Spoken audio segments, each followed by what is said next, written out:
recently have partnered with Burrell to expand our services in the area of mental health for students. That includes a wide range of strategies and interventions that can be anywhere from individual counseling. It can include some behavioral work with our students in the classroom with a support specialist. It can be some family work, some case management, helping them connect to resources out in the community if what we have here at school is not able to be provided in the way that they need. Burrell's had a history of doing school-based services over the last several years, but we kind of did it on a smaller scale. And then a year ago, actually it was this past fall, so the 2018-2019 school year, we launched our new school-based department that was really geared towards more specialization in that area and school mental health in general. So we're providing individual therapy, family therapy, group therapy. We do a lot of crisis intervention, just responding to kids who are in need of services right then and there. But then we also have this coping skill and social skill component. So we're serving kids across the board, even if it's just at the base level of providing professional development and training for the teachers, up to just the highest level of one-on-one intervention we can provide for kids who need those services. We launched this pilot program in the Hillcrest feeder pattern in the spring, and they referred about between 400 and 500 students for services. We are still actively providing services to those kids. They still continue to identify new students who need new services. So it wasn't just we're going to send this batch of referrals and move on. It's just a work in progress. We launched into Parkview this fall, and we are just now beginning those services. We're starting with half of the feeder pattern, working into the other half by the end of this semester. This particular expansion is really something that has impacted in a way that we haven't been able to do before, because what happened was that the Medicaid rules in our state changed last spring, which then allowed community mental health agencies to come into the school district and work with students and then bill Medicaid or private insurance. So that opened the door for us to provide services on site, so that some of the barriers that families have in relation to accessing services are related to transportation, time, being able to get their students to the services, after school or around their work schedule. So being able to provide that in the school setting was a real plus for many of our students. Our goal is for kids to get better and not need therapy anymore.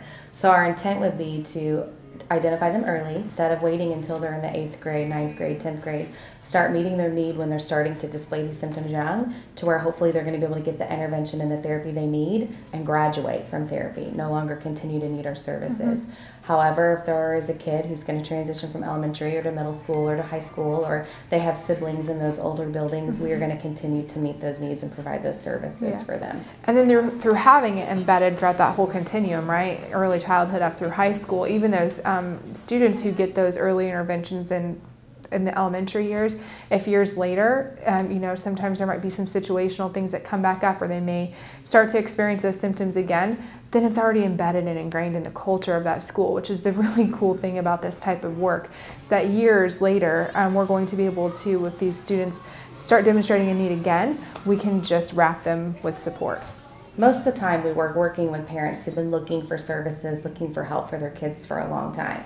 Something I talk about a lot is I'm a mom of 4 kids, and it would be difficult for me to take off work and take my kids to therapy all the time. And so we're working with some parents who are even under-resourced and just don't have that option. So the fact that we're able to bring these services to the kids has really just been a huge relief for a lot of parents.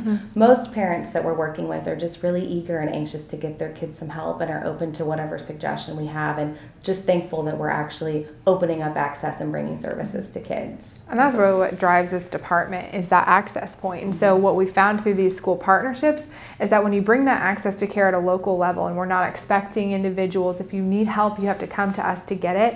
That's why we can serve 1,500 kids in the course of 7 or 8 months, is because now all of a sudden a resource that felt like it was impossible to get is all of a sudden local.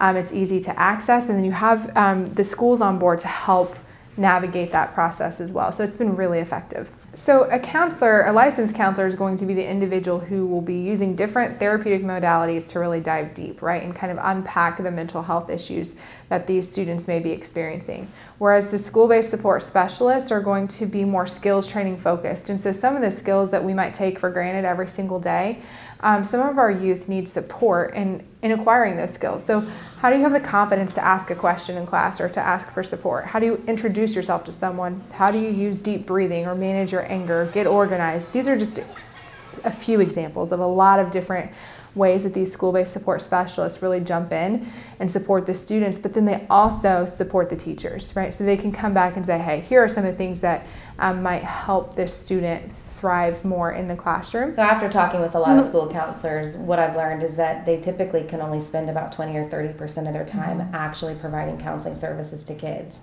They're doing a lot of guidance, they're doing a lot of curriculum, a lot of college and prep planning in the classroom sort of lessons. And so we are really just an extension of the counselor's office. We are just an additional support for them. So they will typically see kids a few times themselves and then feel like if this kid needs some more intense support than what they can offer, then they are the ones who make the referrals to us. The counselor and our school-based mental health program, they have a great relationship, a working relationship. They have to partner in order for this to be successful for the school and for us. We have a lot of parents who refer their kids to therapy just through self-referral, not even necessarily notifying the counselor, and we are excited about that. So if a parent notices signs and symptoms of mental illness, or if there's even a youth out there who's listening and thinks, man, I'm struggling with some anxiety or some depression, you don't have to just wait for a school counselor to come ask you if you want services. You can definitely seek them out. I would encourage parents and students to reach out to the school counselor, ask about our program, ask how to get referred to our program. And they can even call Burrell directly and ask to be referred to the school-based program as well. And we have an email address that's really easy people can use if they have questions, whether it be schools having questions on how do we bring this service into our district, or parents or students wanting to understand how they can access it. It's schoolbasedinfo@burrellcenter.com. They can certainly hop on there and send us an email, and we'll be happy to direct them.